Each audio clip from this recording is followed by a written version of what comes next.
very much. Thank you. Thank you.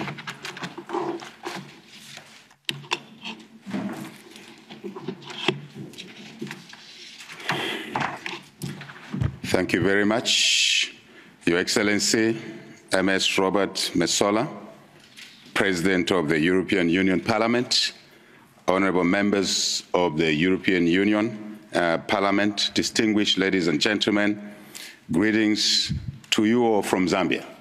Allow me first and foremost to express our sincere condolences on behalf of the people of Zambia, and indeed on my own behalf, on the passing on of His Excellency Mr. David Sassoli, former President of the European Parliament. May his soul rest in peace. Honourable members, this is the first time in Zambia's history that a sitting president addresses the European Union Parliament. And it is a source of great pride for our country that we have been recognized as an exemplary democracy on the African continent and as a key cooperating partner of the European Union. We thank you for this recognition, and we look forward to deepening our engagement and collaboration in the coming years, which should result in tangible benefits for both the people of the Republic of Zambia and indeed the European Union. May I address my 2017 incarceration, which the President of the Parliament has indicated. Honourable members, it is a particular privilege for me to personally address this Parliament, given the circumstances of 2017. I'm talking about the incarceration.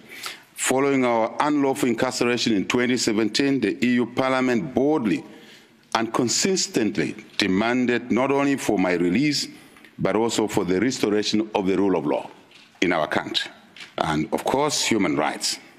And an official resolution was passed by yourselves.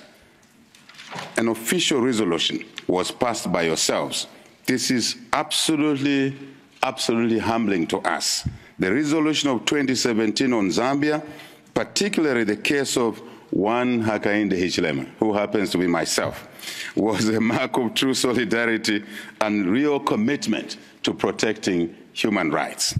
I remain indebted to you for standing up for human rights and freedom, not only for myself and my co-accused, but for all of the people of the Republic of Zambia under extremely difficult circumstances that we faced at the time. I thank you most sincerely for this gesture. Truly, the people of Zambia, thank you for taking a principled position on the promotion of human rights in our country and indeed on our continent. The Zambia 2021 elections deserve my comment, our comment. Honourable members, Zambia's general elections held last year in August. In that time, that election, the people of Zambia demonstrated remarkable strength and resolve in their determination to preserve Zambia's democracy by voting out a party then which was in government and voting for us into government. It was a very extraordinary display of willpower and people power in the face of economic hardships and indeed political intimidation. In the face of economic hardships, it was difficult for ordinary people to make such a democratic decision as they did in our favor. And it's clearly, we owe the people of Zambia a huge gratitude for that. And they decided that they wanted change for better livelihoods, given the circumstances that they faced. This was not only merely an election, but a call to action, a call for change. The youth, I must say, who made 56% of our registered voters, were at the heart of this call for change. I must acknowledge that, and we thank them for that. They showed leadership, courage, determination at a time when Zambia needed those qualities the most, because democracy was under threat at that particular time. On a continent where far too often elections turn out violent, but in our country, we were able to go through a smooth, non-violent transition, once again, because our country has done it several other times since 1991, when we moved from a one-party state control to a democracy, peaceful change then. peaceful change in 2011, peaceful change in 2021. Really credit goes to the people of Zambia for being resilient and for their love for democracy. This is what is Zambia known for. This is who we are. And we intend to continue on this path on our continent, which sometimes is described negatively, if not sometimes, but most of the times, I must say. Honorable members, as we reflect on this achievement, I wish to once again express our sincere gratitude to the European Union, yourselves, who together with others deployed a physical observer mission in our country to observe elections led by one of you here, the honorable member of this House, Madam Maria Arena. Thank you to you, Madam, and your team.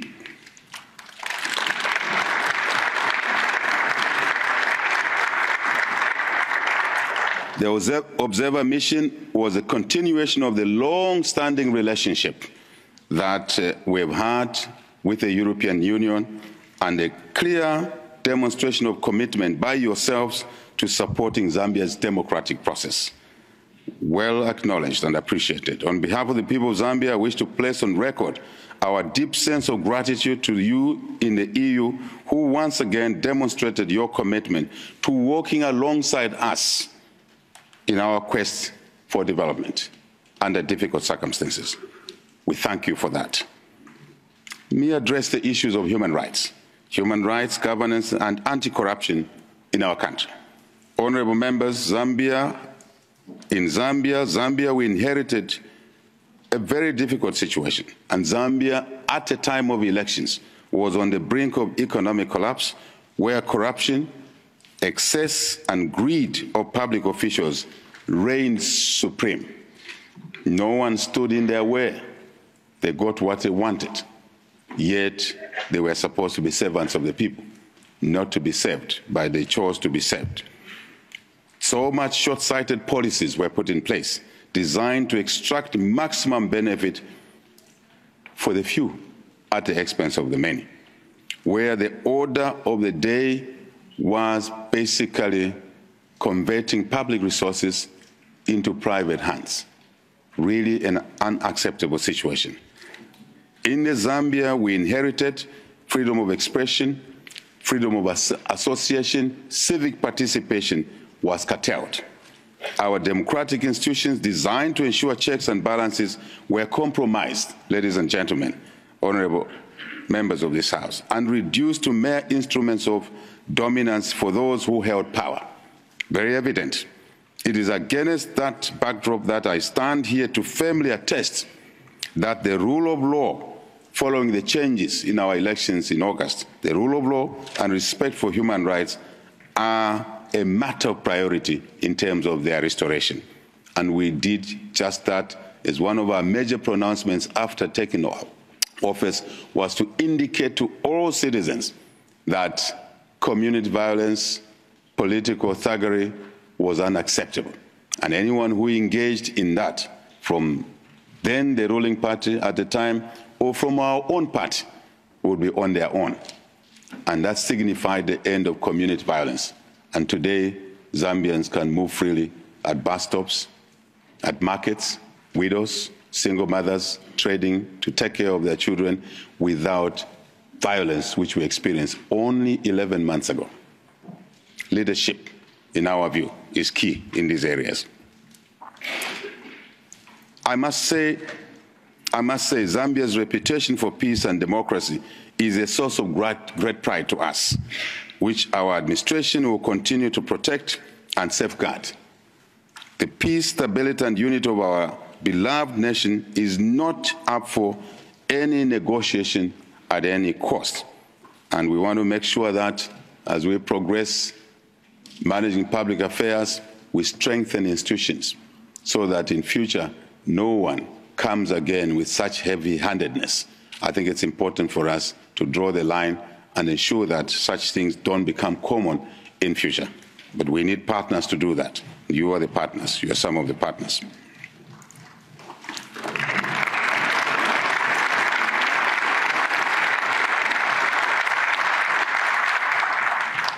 A free media is indispensable.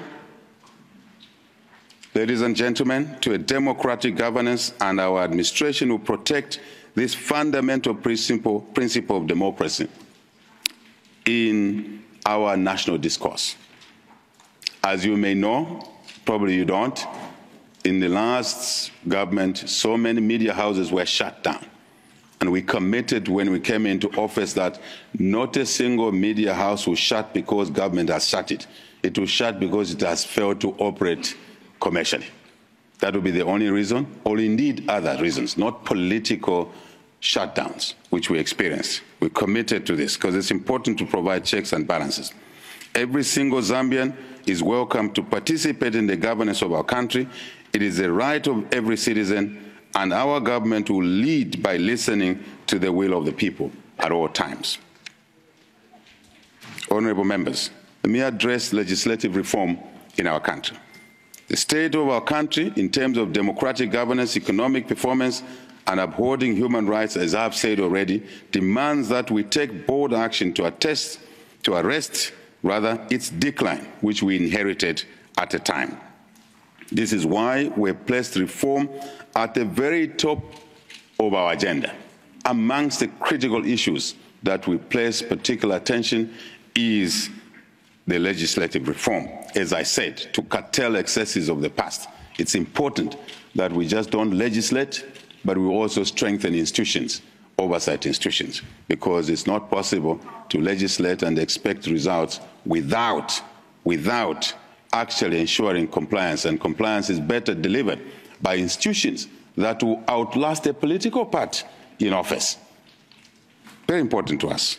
Honourable members, as part of these reforms and in response to the extensive recommendations, yet again, I must say, by the EU Observer Mission, I see her seated over there. Thank you, madam. Thank you very much. Your extensive recommendations by your missions and others, our government will undertake, is already started, undertaking significant electoral reforms that will tackle inherent weaknesses in the system and mainly to progress towards increasing the independence of our electoral commission, our electoral body, because this is important to ensure participation of citizens is guaranteed, transparency is guaranteed at all levels of political, competitive, elective offices, grassroots up to the presidents. It's very important to us. We comment a little bit about our youth. Honourable members, as an administration, we regard our election not as a triumph, but as a challenge. Very important. Our challenge over the next 5 years is to lay the foundations that will see a prosperous future for Zambia's future generations. It is important to us that we must and we will tap into and enhance the innovation, wonder of the youth who hold enormous potential in developing new and inventive responses to the challenges that we face as a country. Our children and youth are our future, as it is here in Europe, no question about it. It is in them that we shall invest in the coming years, invest probably disproportionately higher in skills development amongst our youth, because it's very, very important that we do that. And we want to rebuild our economy and repair the social fabric of our country to create opportunities, as I said, for skills, for jobs, for self-employment for our youth. This is why our administration has made primary, ladies and gentlemen, and secondary education completely free. Even in a challenged environment with a restricted treasury, our first budget delivered free education, universal education for all our children, especially children from disadvantaged families, underprivileged families.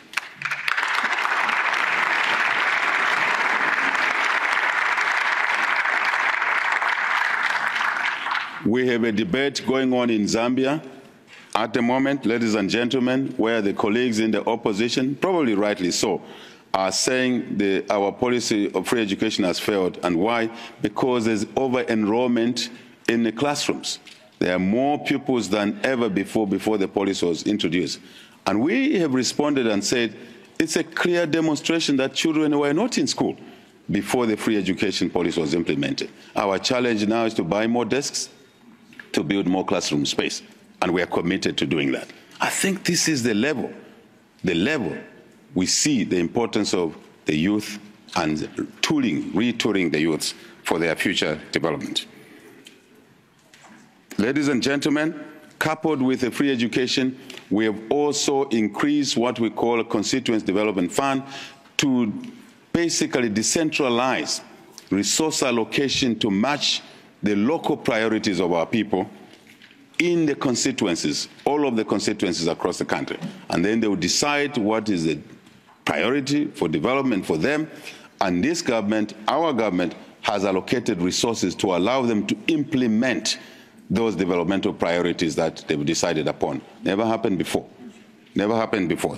Just to give you a contrast, 11 months ago, the Constituency Development Fund in our local currency was 1.6 million kwacha. Nothing.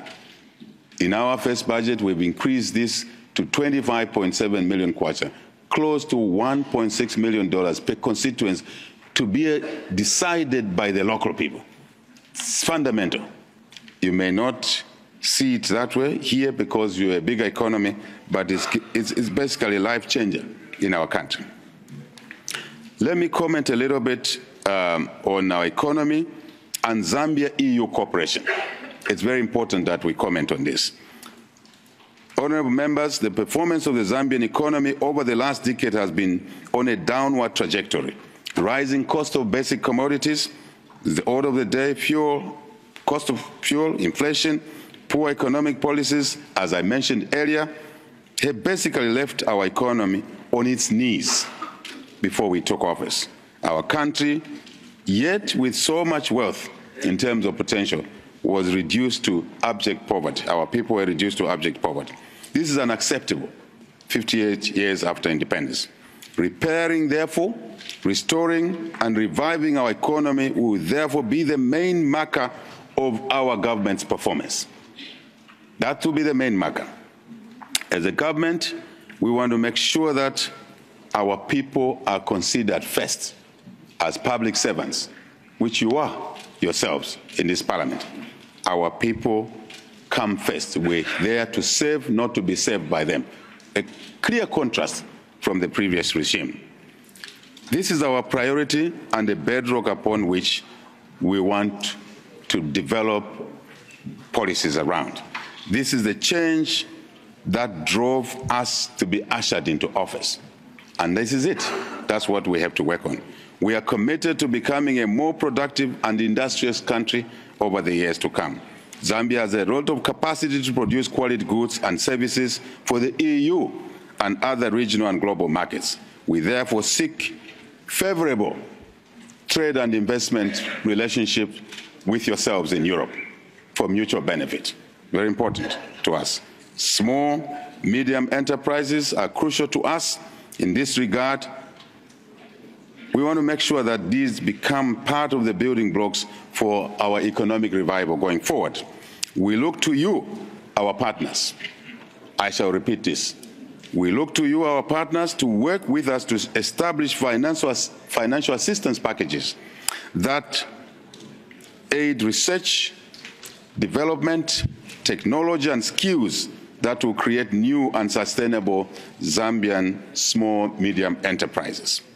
We look to working with you as the EU to help us to improve access to credit for SMEs through initiatives such as the Global Investment Package, which will lead to increased industrialization, agricultural production, manufacturing, trade, and sustainable energy sources for our SMEs.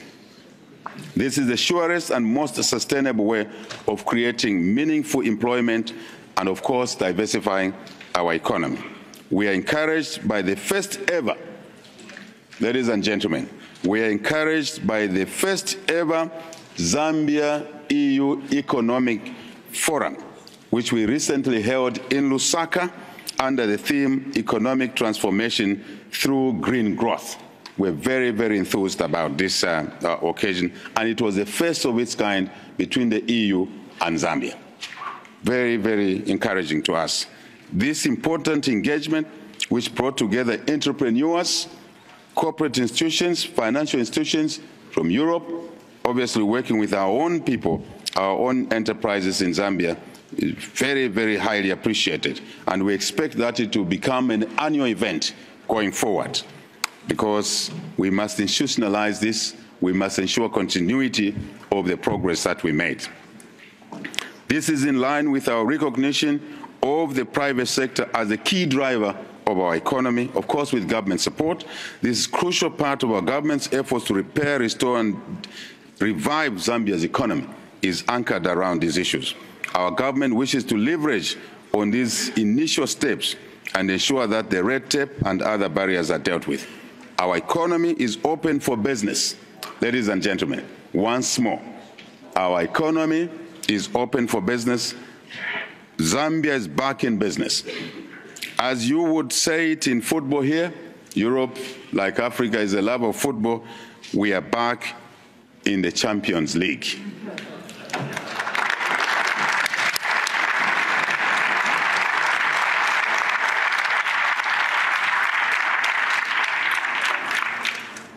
Ladies and gentlemen, food insecurity and climate change. Just address that a little bit. Honorable members, as the world faces critical shortages of key agricultural produce, and as we witness the devastating effects of food insecurity in all our regions of Africa and beyond, Zambia is well placed. May I remind the House, Zambia is well placed and suited and aims to be a major contributor to addressing this insecurity in the food around the world. In this regard, I'm pleased to note that Zambia and the EU have increasingly collaborated in agricultural endeavors, and I urge more collaboration in this important sector. Ladies and gentlemen, Zambia has the potential to be the solution to food instability in our region, and we intend to work with you to realize this potential. We urge you and our European partners, you, the European partners, as a collective, as European Union, but also as individual member countries, to come on board and explore the numerous opportunities for joint investments in Zambia's agricultural sector. Huge potential. Good agronomical conditions, soils, clean water, fresh water, not salt water, fresh water. Basically, good climate for growing food. As we work to increase our agricultural and industrial output, we are cognizant of a responsibility to do so sustainably. This is why our government is taking concrete steps to harness Zambia's potential to develop renewable energy, ladies and gentlemen, as well as sustainable agriculture to mitigate the devastating impacts of climate change. We have created the first ever Ministry of Green Economy and Environment in our country's history to dedicate efforts to sustainability as we engage in agriculture, in our quest to develop green energy. We want sustainability to be the order of the day. We are keen to leverage on these areas and to create joint investment opportunities between yourselves and ourselves. Honorable members, in pursuit of our economic transformation, we look to cooperating with other partners, you, our partners, European partners, as a whole, as I said, but also as individual countries. While we appreciate development support from yourselves and others, we look forward to more partnerships, greater investment and trade. This is the most sustainable way to work together, and Zambia is up to the task in this area. Ladies and gentlemen, let me address the issue of migration. I'm sure you expect me to do that, the issue of migration. Honorable members, in enhancing collaboration and partnership on various issues, Africa and the EU must take advantage of the presence of the skilled human capital available on both continents.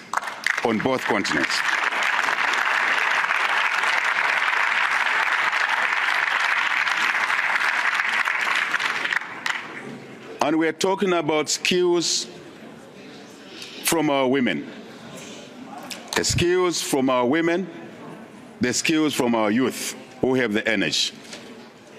These are most desired because they will provide that skilled labor for longer periods of time and help to look after the older skill holders as they retire.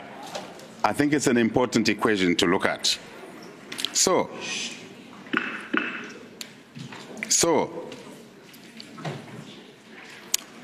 ladies and gentlemen, honorable members, Africa and Europe have a lot in common, and our people have a lot to learn from one another. Africa and Europe has traded with each other for centuries. Even in the Stone Age era, Iron Age era, the two continents traded with each other. I believe it's true because we just got separated. If you look at the distance that separates Africa and Europe, it's so small. It means at one point we just used to walk over to each other's village. And obviously, the climate over millions of years changed that situation for us. It is important that easing the movement of labor between our continents will and therefore should contribute to peer-to-peer knowledge exchange, improve the flow of information, and bring about new innovations. Putting in place, therefore, honorables, putting in place formal agreements and easing the movement of people between our regions will also assist in reducing illegal and negative migration. No one wants illegal and negative migration, but we must open up formally so that people can move.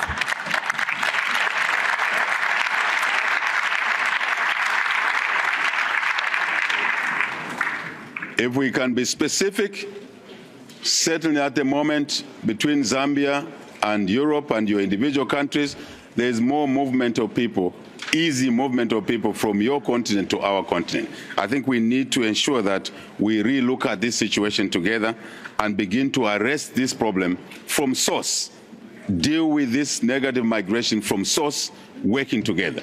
I think it's not health to push back people on ships once they've accessed your countries. We can preempt that. We can proactively avoid that. I believe we can work together in that sphere.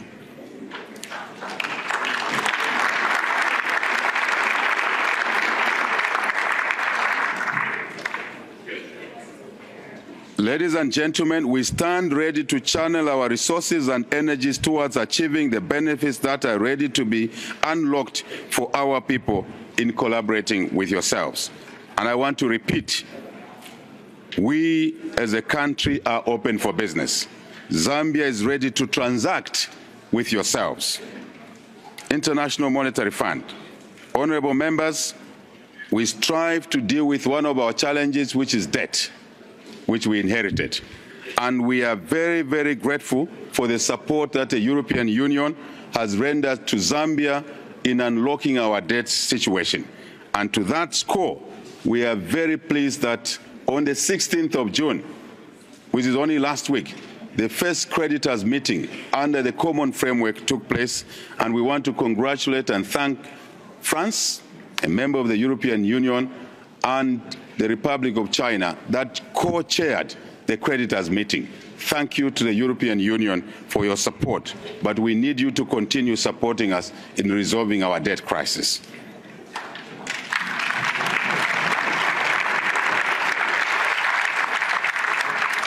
Peace and stability, I'm sure you expect me to address this issue, and I want to address it as well, very briefly.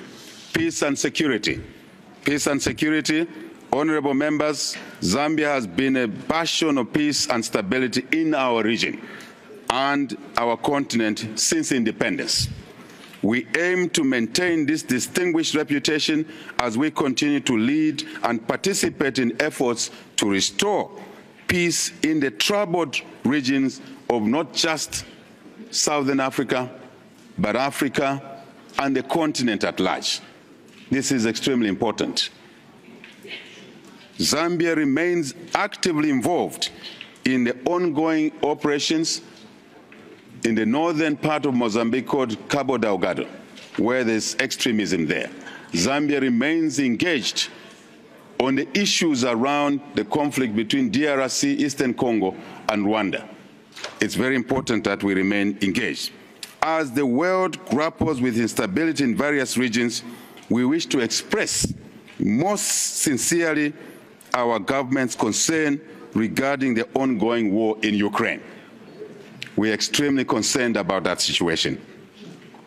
It is tragic and heartbreaking to witness the thousands of lives lost and the millions displaced unnecessarily as a result of an altogether avoidable conflict in Ukraine.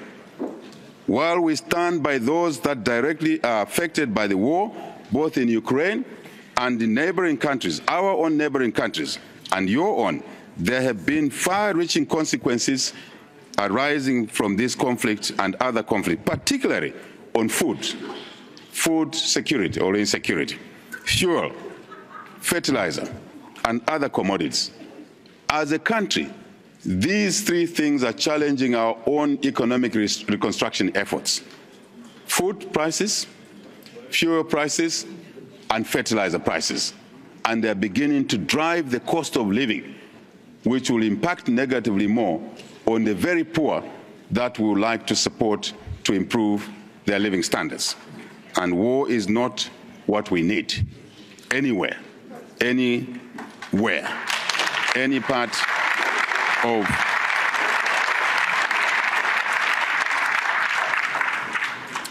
we therefore categorically say no to war in Ukraine and elsewhere.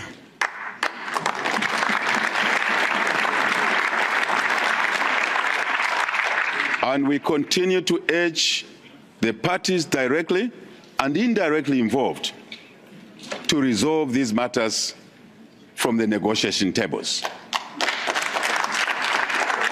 That's the correct way of doing it.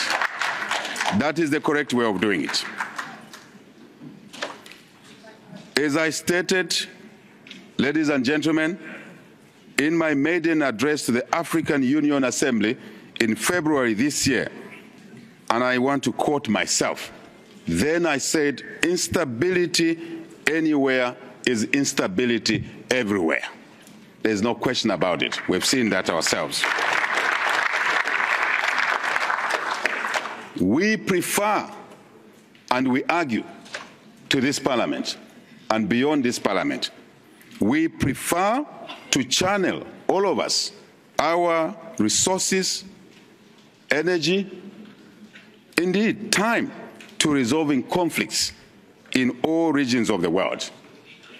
We should all focus on improving lives of our people everywhere in our interconnected world instead of waging wars. I must repeat this.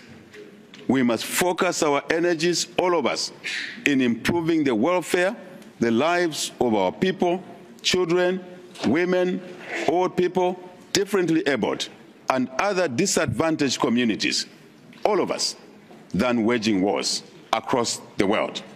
I think that message must go and go straight.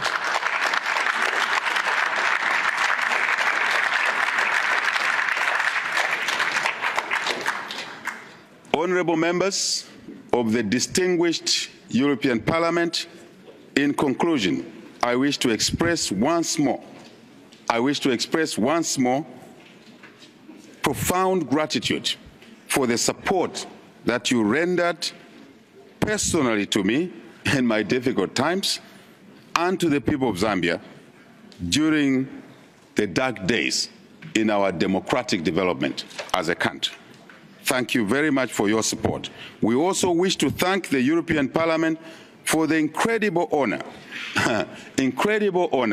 and privilege of addressing this esteemed House today.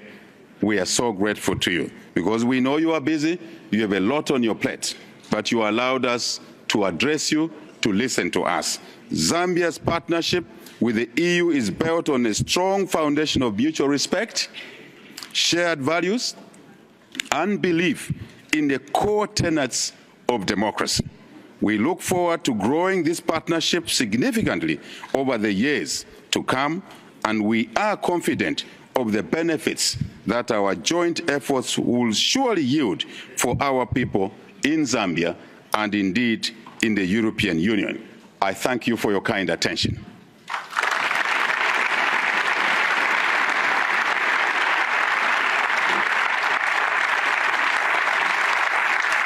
Thank you. Thank you. Thank you.